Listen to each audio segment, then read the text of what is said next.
Well, good morning, everyone. I'm standing in for Sarah Gillespie today. And I wanted to tell you a story about my brother Pete. Now, my brother Pete is a real naturalist. If he could live his whole life outside, I think he would. He was a kid. We lived near Arundecoit Bay, and we would lose him hours and hours at a time, and he would be down by the bay just digging and looking for interesting things in nature. His son Jake is just like him. So when Jake came home a few years ago with one of those sheets from school about how to foster monarch butterflies, it was right up their alley. Now, if you haven't fostered monarch butterflies before, it's really kind of a complicated process. Now, the first thing you do is you find a milkweed plant, and then you look underneath the bottom of the leaves, and you're looking for a tiny white speck. It almost looks like a piece of fuzz. That's a monarch egg. And then you collect several of these leaves that have white spots, and you bring them home, and you make a butterfly house. That's another thing Pete likes to do. He likes to build things. And his butterfly houses are always beautiful. They have fine wood frames and screens, and they're about so big. And then he puts branches inside, and he pops them right in the middle of the dining room table for the duration of the process, where you can get lots of light and lots of air. And then you wait for the eggs to hatch, because within a few days you'll begin to see teeny tiny little green caterpillars. And then they eat enormous amounts of milkweed leaves, and you clean the cage and give them more leaves. And in about 3 or 4 weeks, they grow to the size of your thumb. They're fat and juicy. They're, not that you'd eat them, they're green and yellow. They're absolutely beautiful creatures. And on some cosmic calendar, at some point in time, they climb to the top of the branch, they hang upside down, and then proceed to create a cocoon from their own body. Well, one year, Pete got 6 caterpillars out of his collection, and 6 caterpillars cocooned. Beautiful, all over the cocoon, all over the cage there were cocoons. And then as you wait, because the metamorphosis takes place, and within several weeks, they turn into these beautiful butterflies. And at the end of this time of waiting, 5 butterflies hatched from these magnificent cocoons, but one did not. Now, all of us were telling Pete that it was really probably no longer alive. We thought maybe it was a dud. We said, you really should get rid of it. My sister-in-law, Doris, really wanted it off the dining room table, but not Pete. He hung on to that for an entire year. And it was beautiful, and it didn't seem like it was drying out. And he was convinced that it was going to hatch someday into a beautiful butterfly. And sure enough, the following year, he started the whole process again, and the next year, that cocoon emerged, or butterfly emerged from that cocoon. So I asked Pete, I said, why? Why did this happen? Because he knows all things about nature.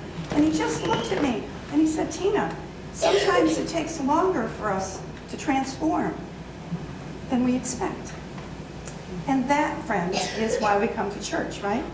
Because here is a safe, secure place where we can cocoon, where we can be held and be offered the gentle breezes of life, and together explore what it means to transform. So please rise as you are able to sing our first hymn, which is number 83, Winds Be Still.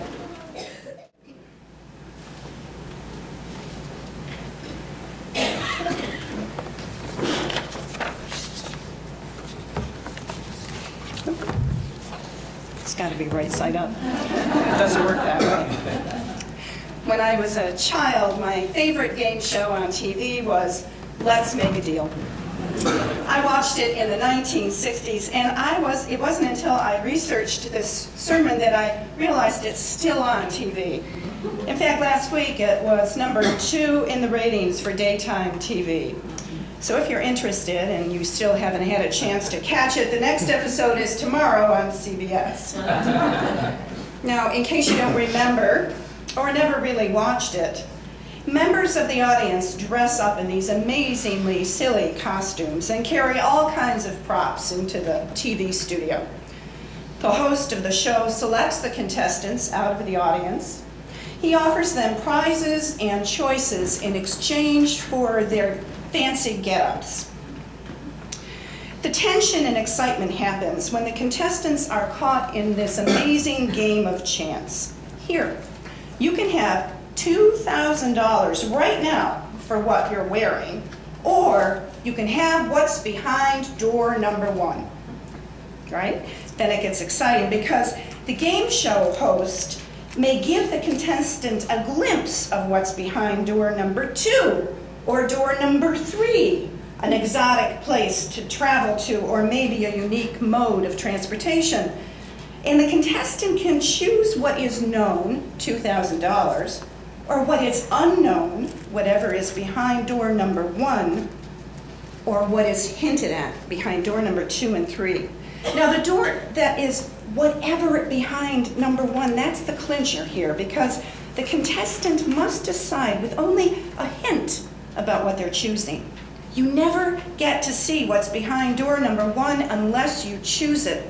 And the game goes on and on like this, and the lucky contestant faces blind choice after blind choice. And sometimes she wins a car or a trip to Tahiti, and other times she gets a 20-year supply of rubber gloves and a mule. Now, when I was a kid, I loved the tension and the possibility of winning that top prize. I'd sit on the edge of the couch with my mom, and we'd cheer the contestants on, delighting in their successes and moaning when they lost everything or ended up with the mule.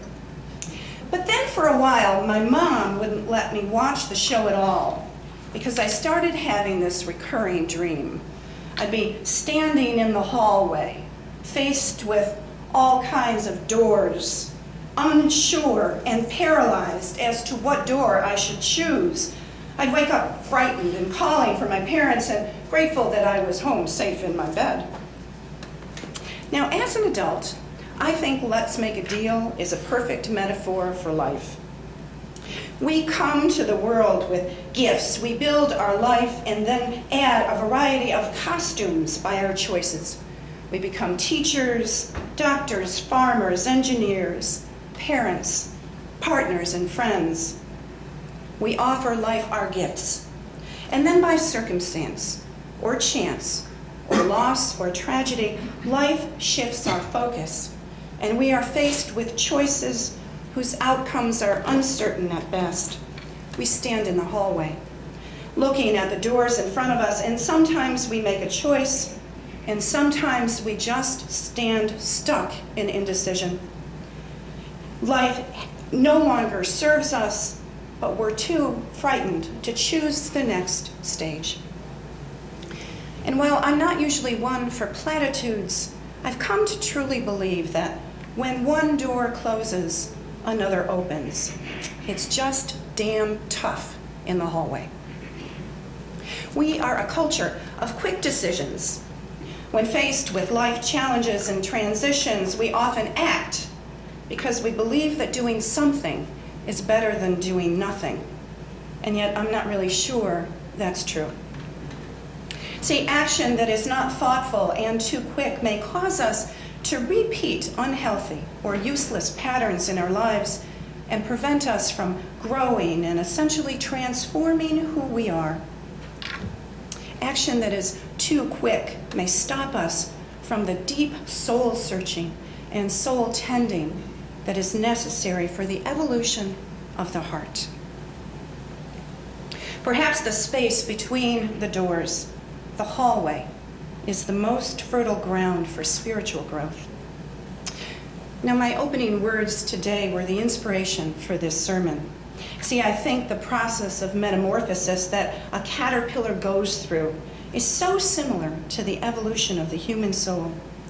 The caterpillar spins her cocoon and then waits and waits as it completely dissolves inside the cocoon and reforms as a butterfly. That's right, it completely dissolves.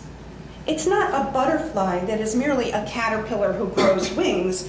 The butterfly gives up, the caterpillar gives up totally and lets go of its former self, and in the cocoon, it transforms into its next evolution. See, we could think of this process as letting go, transformation, and emergence. And each stage is totally necessary for the next stage to happen. Transformation and emergence cannot happen without the letting go. I believe this is the same process that each of us engages as we grow our spiritual selves, our heart and our soul, if you will. We let go of the experience and trappings of our former self. We allow life to transform us, and we emerge changed, perhaps improved, but definitely different.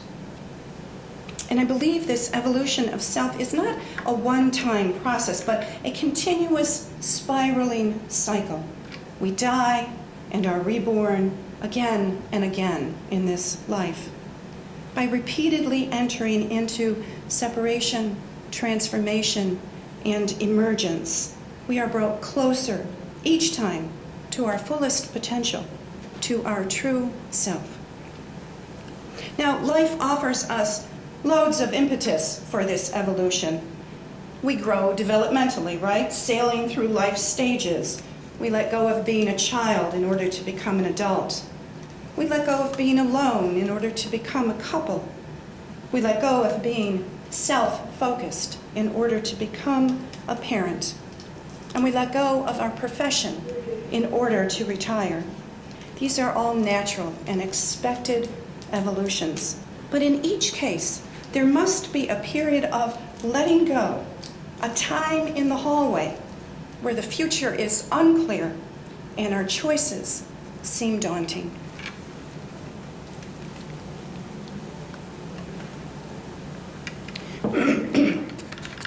In addition, life sends us these intrusive events, and often they come as a complete shock. Or if not a shock, they shake the foundation of who we are. Maybe an illness or a death, an empty nest, a broken relationship. All these force us to evolve. They throw us into these cycles against our will, and while it can be insensitive for me to say that these calamities are transformative, with time we often come to realize life lessons have opened an opportunity for change. And then there's internal uprisings that call us, prod us, urge us to change. They may not be easy to identify, but they rise in us like a quiet agony. They can be as simple as a vague sense of restlessness, a whispering voice that says, there has to be more than this. Why am I doing what I'm doing? We may find ourselves bored, discontent with our lives, stressed out, burned out, or have a chronic sense of exhaustion.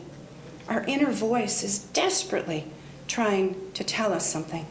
Change might be on the horizon. These challenges of life leave us in a place of uncertainty, a place that is frightening and uncomfortable, and this fear and discomfort cause us to react. We may try ignoring the situation, putting our head in the sand and becoming withdrawn or depressed. Or we might fight and rail against it, demanding answers that don't really exist. We might become cynical and defeated and risk losing our faith in ourselves and in others. But you see, I believe there's a third way to respond to these challenges, a way that opens our heart. It requires waiting and creating a painfully honest relationship with our own depth, and not seeking answers or reasons or justice, but seeking openness, potential, and transformation. Choosing this way, we find the threshold that opens the experience to the possibility of insight. The threshold is simply a metaphorical strip of wood at the bottom of the door of life that we need to cross over in order to move into the hallway. And I believe that threshold is letting go. Letting go of our former self, the one that no longer serves us, the one that holds us back from our next evolution, our next step in this life. A former self that is not all we are able to be. Letting go, though, is such a difficult process for most of us, right? I mean, it's facing the unknown.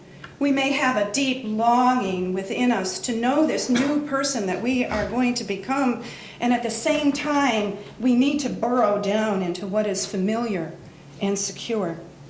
We fear letting go of our present self because we are afraid this is all there is.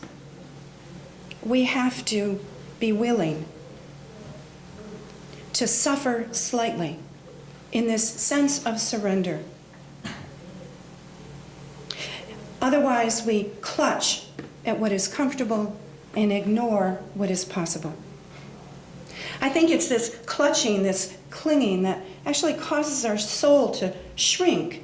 We shrink from possibilities and progress. As long as we hold on to our present self, we cannot enter the next iteration, the next evolution of who we are. And once we do decide to let go, it's not abrupt. It's not letting go all at once, but it's a gradual, bit by bit, like the ripping of fine silk. We sever ourselves from our past and step wholeheartedly into the hallway of change. Now, I'm sorry to say that the hallway is also uncomfortable. It's an in-between time, and there's really nothing to do. The hallway is a place where our dissolving becomes complete, and our new self prepares to emerge. But this can't be rushed. The hallway is all about waiting and listening and being. And as I said already, this isn't something we do very well in our culture. The hallway is a place our fears and doubts are the loudest, yet it's a place where we can truly listen to our deepest selves, a place we can turn to our inner guide, that part of us that knows us best and can lead us through the waiting. As the Catholic mystic Thomas Merton said, we don't have to rush after all. It was all there all the time, and if we give it time, it will make itself known to us. Transformation happens inside, and it involves turning oneself upside down so that everything is emptied out and the new can be invited in. It is sinking into solitude and wrapping the soul around a flame of hope. It's sitting and watching and waiting for meaning to rise in us. It can be a lonely place. Now, it's in this hallway that traditionally religious people often turn to their God, or a place that religious teachings interject God into the conversation. For instance, God has a reason for why this is happening to you. You just don't know the mind of God. Or, God is always with you during these times of trying circumstances. God will carry you through this. And I think there's a bumper sticker that says, let go and let God. The idea being that if you let go of your own will and hand your life over to God, you will be sustained by faith. So what happens for us Unitarian Universalists if we don't subscribe to these teachings about God? Are we left in the hallway all on our own? Does our faith follow us at times of crisis? Can we depend on it to sustain us? Is this a religion that will support our transformation? I believe the answer to that is a loud and resounding yes. This is a faith that will not only sustain you, but support your evolution. We will not give you platitudes. We will call it like it is. Where there is self-doubt, we Unitarian Universalists will assert the inherent worth and dignity of all human beings. It's what allows us to live fully into the grace of life's gifts. We are not intrinsically sinful people, striving to repent. We are whole and worthy just as we are. And when we remember this, we struggle less with what the future holds for us, and we believe solidly in our ability to transform. And although we may not have a personal God who carries us, Unitarian Universalism presumes that each of us has a divine potential, and that we alone, without priestly advocates or agents, can know our deep inner strivings. We trust and support a meaningful yearning for spiritual communion with all living things. Unitarian Universalism gives comfort during times of questioning. Questioning is normal and right and life-giving. It helps us understand that the questions we struggle with are important, but not new. We are in a long line of humanity who was swept and railed and questioned the trials of life. And through questioning, we grow. And Unitarian Universalism offers us wisdom of all faith traditions and philosophies. There's no need to find one or the true right path. It's perfectly reasonable to take all that is needed from all. And when life causes us to doubt everything we know and hold dear, we are not bound by creed to feel guilt because we cannot toe the religious party line. We do not have to give up our religion in order to evolve. Ultimately, we are Unitarian Universalism. Our religion is one of hope. When one person has despair creeping in, we offer support. Our community wraps its loving arms around you and does not let you go. There's a popular story that describes a dream in which a person is walking on the beach with God. They leave 2 sets of footprints in the sand behind them, and looking back, the trail symbolizes the various stages of a person's life. At some point, the 2 tracks dwindle down to 1, especially at the lowest and most hopeless moments of the character's life. When questioning God about this, the character believes that God must have abandoned him during those times of trials. But God gives this explanation. During your time of trial and suffering, when you see only 1 set of footprints, that is when I carried you. If you are Unitarian Universalist, you will live in community, and you will always walk with many. There will always be 50 sets of footprints in the sand with you on any given day. And when you are in a time of crisis or transition, you will look back and see hundreds of sets of footprints behind you. So perhaps it's time to let go of something that no longer serves you. Time to step into the hallway and open your heart and mind to the evolution of your soul. If it is such a time, know that you are not alone, that you are held by the hope and traditions of this faith and by the enduring love of this community. So have courage and let go. We are the net that will catch you. May it be so, and amen.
Will you join hands, please, and help me extinguish the flame?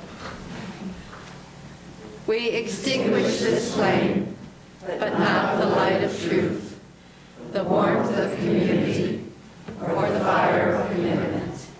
These we carry in our hearts until we are together again. Go in peace.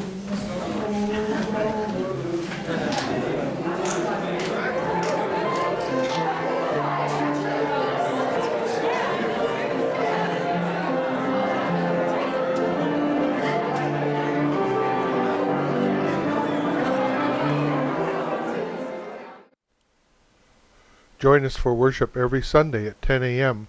at the Unitarian Universalist Church of Canandaigua, a welcoming congregation. We are located at 3024 Cooley Road, 4 miles west of South Main Street, Canandaigua, just north of the intersection with Routes 5 and 20. Look for the blue signs just before the turn. Your comments about this program or questions about the church are welcome at 585-396-1370 or at our website, www.canandaiguauu.org.